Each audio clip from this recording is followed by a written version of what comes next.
In terms of accessing services, some of the things to be thinking about, you really want to be thinking about a collaborative relationship, right? So you as parents, you're looking for a collaborative relationship between you and your consultants, your service providers. You want to make sure that whoever you're working with is considering your problems and goals as a priority.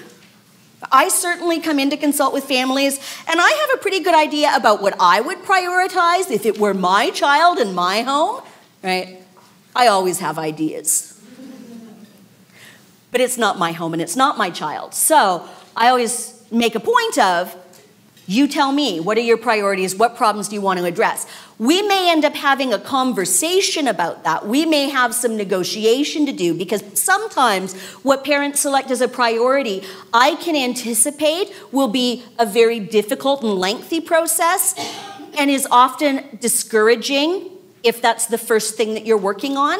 Right? I don't want to start with something that's going to be a real slog before we get success, because that's kind of discouraging. So if I can see that there's something we could work on and solve relatively quickly that will be more encouraging and hopeful for you as parents, that will also allow you to develop some specific skills that you'll then be applying to that more difficult problem, we'll have that conversation about, well, what do you think if we did it this way? And here's why I suggest that. At the end of the day, really, it's still your decision. If you say, no, I really want to do this hard one, I kind of say, well, understand, it's going to be hard. You ready for it? Okay, let's go, right? But we need to have that conversation about what your priorities are. And it's my job to try and address your priorities as opposed to what I think we should do, right? Always there should be a functional behavior assessment. So if you are experiencing problem behavior, before an intervention is implemented, there should be a functional behavior assessment. We need to understand why problem behavior is occurring. Otherwise, it's like it's like giving somebody medicine when you don't know what illness they have. Well, I've got 100 medicines on the shelf. Let's start on this side and just work our way through until I figure out which one makes you better. Right? You wouldn't do that with medicine, right? Right. Don't do that around behavior. Understand why behavior is happening first, understand the context of behavior, and then plan a solution based on that. Right? Otherwise, you're going to end up wasting time and money on interventions that may not be appropriate to that behavior in that situation. So you need to make sure that information is gathered from those people who experience the problem, that means you, the parents, for sure, that the child is observed in those natural settings where problem behavior occurs, and that data is gathered to confirm the problem, right? We should have some data that actually shows, oh yes, this indeed is what happens, okay? And then the consultant, the behavior analyst, the behavior consultant, should be developing the plan in consultation with you. Right? If I just go away and write a plan and don't consider your needs and your priorities and just hand it to you, chances are it's going to be a poor fit. And you're going to look at this plan and go, I don't think so. I don't think that's going to work very well in my home. And you're not going to do the plan. And now you've wasted a bunch of money because you've paid me to write this thing that doesn't work for you. Right? So your consultant should be working collaboratively in terms of the development of the plan so that the plan fits your family, your lifestyle, your values, your family culture, the way you do things. And it needs to address your priorities. Okay? So those are things to be making sure that you're getting. The consultant should also be guiding you in terms of how to implement the plan. So this shouldn't be a situation where the consultant kind of drops off a document and says, good luck with that. That's not very helpful for you. I mean, really, if that's all it took, you guys would have solved the problem by now, right? Right, of course. You need some modeling, some coaching, some support. You need feedback as you're trying to implement the plan. Am I doing this right? This isn't quite working. What do I need to adjust? Right? So you need some help there. Your written plan should be easily understood, right? Easily understandable, no jargon. It should be written like in everyday language. We behavior analysts have this like whole list of words that nobody else uses, right? Which makes us sound really special, but frankly, we don't need to use those words. We can use regular words. There are regular words that work just as well, and those are the words that should be in your plan. It should be understandable. You should be able to hand that plan to somebody else, and they read it and go, oh yeah, I get what we're supposed to do here. Okay, so minimal to no jargon. The consultant should review the plan with you and engage in some what's known as behavioral parent training. So we actually sit down and review the written plan together. We role play the strategies. We actually practice with one another without the kid around, because I can make it a little bit easier for you when I pretend to be the kid and you're first trying a strategy. I can kind of go easy on you at first until you figure out what you're doing, and then I can ramp it up. Consultant comes in and models the strategies at the time that routine occurs. So again, if I need to show up at a family's home at 6 o'clock in the morning, because that's when we get up, that's when I'm knocking on the door, right? If I'm going for a routine and it's bedtime, and bedtime happens to be at 10 o'clock at night, I'm working with a young adult, I'm showing up at 10 o'clock at night. If I need to stay till midnight because that's when things are going wrong, I'm staying that late, right? So I need to be able to model the strategies for you, because how are you going to learn otherwise? Then as you guys start to implement the strategies, I'm kind of standing there watching you and giving you some feedback and coaching you, right? Reminding you, don't forget this, do that, right? We can kind of tag team a little bit. And then as you become more comfortable, I fade myself out and leave you to do it and check in regularly, right? And you contact me if you're having problems. So you get some regular feedback about your use of the strategies.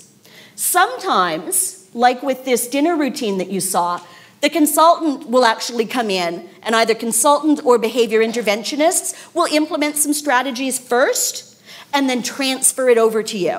And sometimes we'll do that with really significant, challenging problem behavior that's pretty entrenched. If somebody can come from outside and make some pretty quick change in an easier way because we don't have the history, right? Again, it's like those times where I walk into a family's house and the kid behaves perfectly because I'm the new person, right? Kids will do things for me because they don't know me yet that they won't do for their parents. So I can come in and get the ball rolling, and then once the ball is rolling, I pass it over, and then you guys carry on. So sometimes that works better and faster, okay? The other thing is that your consultant should be pretty responsive to any problems that you experience. So if you're trying to implement a routine and it's not going well, or you're finding that strategies are difficult to implement, or things don't seem to be improving, you should be able to go to your consultant and say, I'm having this problem, and your consultant should be open and responsive to now discussing that with you and figuring out, well, what isn't working? What do we need to adjust? What's going wrong? How do we solve this? And work on solving it with you. Because the more that a consultant includes you in that process, the more you learn about the process. Because my goal is that a year or two from now, you can actually take a new problem by yourself and plan a solution on your own. Right? My goal is for you to actually not need me to help you with your problem behaviors that your kid has. My goal is for you to be able to solve that on your own. And you can do it, right? Other families have learned to do it, okay? There needs to be a data collection system for you that is in place. We do need some data, but it also needs to be doable. So as consultants and behavior analysts, we're often very concerned about taking lots and lots of data. And in the real busy world of a parent, you do not have time to be standing around with clickers and counters and forms and, right? You've got other things you have to do. When I'm there as a consultant. I don't have any other responsibilities but to take the data. But you guys have other stuff to do, so there needs to be a data collection system that gives us the information that we need in terms of what's happening with behavior, but is also, again, doable from your perspective. And there are ways that we can set up data where we get you collecting data, but in a way that's not wearing on your daily life, right? It doesn't interfere too much. The consultant should be reviewing that data pretty regularly, and that data is going to inform any changes. So if I look at data and there isn't a significant improvement in behavior, I have to figure out why. Is there something wrong with the plan? Or have I not provided you, the parent, with enough support in implementing the plan? And maybe you're not implementing the plan correctly because I haven't taught you enough yet. Or there's some aspect of the plan that actually isn't doable in your family, and you've kind of discovered that in the first week of trying to implement. Oh, geez, yeah, this strategy doesn't work for us. Right? Then we need to make some changes. And our data lets us know if we need to make some changes. And then the consultant finally should be working with you to teach you how to develop your own solutions. Right? So that at the end of the day, you can solve your own problems. Hopefully, You don't have lots of problems in the future, but, right, I mean, life happens and problems do come up. So if 2 years down the road, there's some new situation that crops up and there's problem behavior, that you understand how to look at that situation and figure out what's going on and plan a solution, okay? And finally, that the entire family is involved. So I've worked with families where, you know, the siblings are involved in implementing interventions. The siblings are part of the whole thing. Right? One of the best families I ever worked with was where there was a child in the family. She was probably about 11, and after I'd been working with the family for about a month, she had said to her mom, I think I want to do what Brenda does when she grows up. Could I talk to Brenda about what she does? And I actually went and had a meeting. Mom left the house and left me with this middle daughter because she had a bunch of questions about what my job was. And you know, how she could go about having that job when she grows up. So that's kind of a nice side effect about the work that I do and the work that I do with families, is that I can model my work, and other people might look at that work, and siblings might look at that work. And we know that there's an issue often about siblings of kids with disability feeling left out, feeling as though they're on the sidelines. Well, we can not only involve them, but for some siblings, this actually becomes a career path, right? And they're very experienced, and they often become very good practitioners because they've lived the life, right? That girl, if she grows up to do this, can end up being a really good practitioner because she's lived a life with a sibling who engages in lots of problem behavior. She knows what that looks like in a family context. She knows how difficult that is for her parents to balance because she sees them try to do it every single day of her life. Think how responsive a practitioner she'll grow up to be. Right? So there are all kinds of sort of nice side effects that come from working with family members.